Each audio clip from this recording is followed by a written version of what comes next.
Chaque jour, depuis 9 siècles, la cloche de l'abbaye d'Hautecombe sonne l'heure de la prière. Dès l'an 1137, des moines bénédictins et cisterciens se succèdent ici, en Savoie, au bord du lac du Bourget. Depuis 1992, une communauté catholique à vocation œcuménique assure la vie de prière.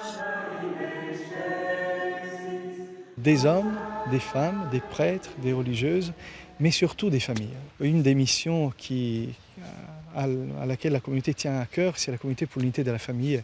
Et on voit qu'aujourd'hui, c'est quand même important. Mais c'est surtout l'unité des chrétiens. Nous travaillons beaucoup pour l'unité des chrétiens. Important lieu de prière, mais aussi centre de formation chrétienne pour les jeunes. Plusieurs dizaines d'entre eux se succèdent ici chaque année, durant quelques mois, avant de se mettre au service de l'Église un peu partout dans le monde.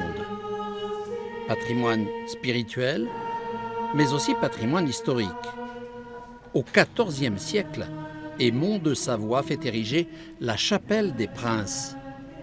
Dès lors, l'abbaye est considérée comme la nécropole des comtes de Savoie.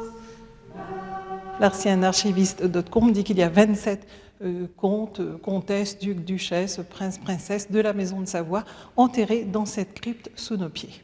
Au XXe siècle, un autre descendant des comtes de Savoie fut enterré ici. En 1983, le dernier roi d'Italie, Humbert II, est inhumé dans l'abbaye. Depuis 2001, son épouse Marie-Josée repose à ses côtés. Chaque année, plus de 100 000 touristes visitent ce monument historique. Certains emportent en souvenir une icône vendue dans la boutique. Beaucoup ignorent cependant qu'ils ont entre les mains une véritable œuvre d'art réalisée à l'ancienne jour après jour par Sœur Josée dans son petit atelier du premier étage.